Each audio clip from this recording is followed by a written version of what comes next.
Hey, welcome to Reiwin Computing. This is my Athlon X2 Revival. It's called the Revival because these are all spare parts that I had in my house, parts that I've owned, parts that I've used before, and are now just in shelves or in a box. And these are now being put together to make a complete system. It's not going to be a fast system, I can tell you that for sure. It is an old X2 4800 Plus, but it was a great CPU back when I was using it. I used it for a home theater PC or TV PC basically. So even back then it was a friend PC, but now it's going to be a friend PC, a guest PC in my house. This is going to use a 4800 Plus motherboard from an HP computer, funny enough. A cooler master cooler, I believe. It has 4 gigs of RAM, a Radeon 7750, which is probably the best part and the newest part of this build. Next newest part would be the 80 gigabyte solid state from Intel. There's a 500 gigabyte hard drive, a Source 210, and a 375 watt power supply from a Dell Dimension computer. Let's put this PC together and check out how it performs afterwards.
Alright, as you saw, the games ran pretty well for my spare parts PC. I'm not complaining about it at all.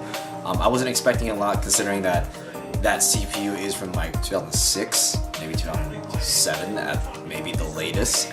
But I believe it's from 2006, maybe 2005, somewhere around that ballpark. And it is an older CPU, it is an older dual-core CPU, made to compete with the Core 2 Duo. And I'm thinking that the performance on this is fairly similar to like a Core 2 Duo E6700 or something like that. Not a bad CPU by any means. I have a nice little E8400 right here that I can't wait to put together on this side. Can't see it though, but games, they ran pretty decently. Again, this is my spare PC. This is a spare parts PC. I wasn't expecting phenomenal performance whatsoever. It ran Terra, I think the best out of all of the games. It saw 26 to 30 frames per second on medium to high. Not many of the settings were high though, it was just medium to high, mostly medium settings. CSGO, I did have to turn down the resolution a bit to get some proper frame rates. It did stutter quite a bit, but I got about 30 when I turned it down. And Blade and Soul, which is the newest game out of the bunch, it ran fine. Just fine. Like it ran, like it was comfortable in terms of gameplay, and again, considering that this computer was all from spare parts, I don't mind and I don't care. This is only a spare PC, this is also a guest PC, so friends that come over that wants to use this computer, they can use it to their heart's content and whatnot. And it's also there for when we want to play MMOs together at my house. And again, I'm impressed by the build. You know, I'm happy about it. I don't have any quarrels about it at all. I like how it came out. I love the system. Of course, it can be better. I might throw in a GTX 750 Ti, not Ti, but SC in there sometime later in the future. I'm selling a computer that was my home theater PC that I had this card in it, and I'm not including this card because this card was a gift. This card was $100. That PC I'm selling is for $200. So if I had this on, I want at least $300, $350 or something. I don't know. I'm not selling this card. I might throw this in there just to see how it performs, just for the hell of it. But right now, that 7750 runs pretty well. The Athlon X2 runs great. It does have its flaws though. Loading times on games are pretty slow. It's not loading straight from the SSD just because there's not enough space. It is loading straight from the 7200 RPM hard drive. Like I mentioned earlier, this is probably only SATA 1, maybe 2. It's by no means SATA 3 or even higher than that.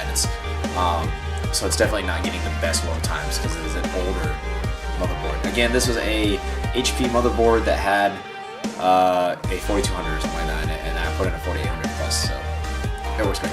Well, thanks for watching. I appreciate you guys watching through all this. I will have more videos like this coming along the way. It's not spare parts, but hopefully my other video will be of Dell.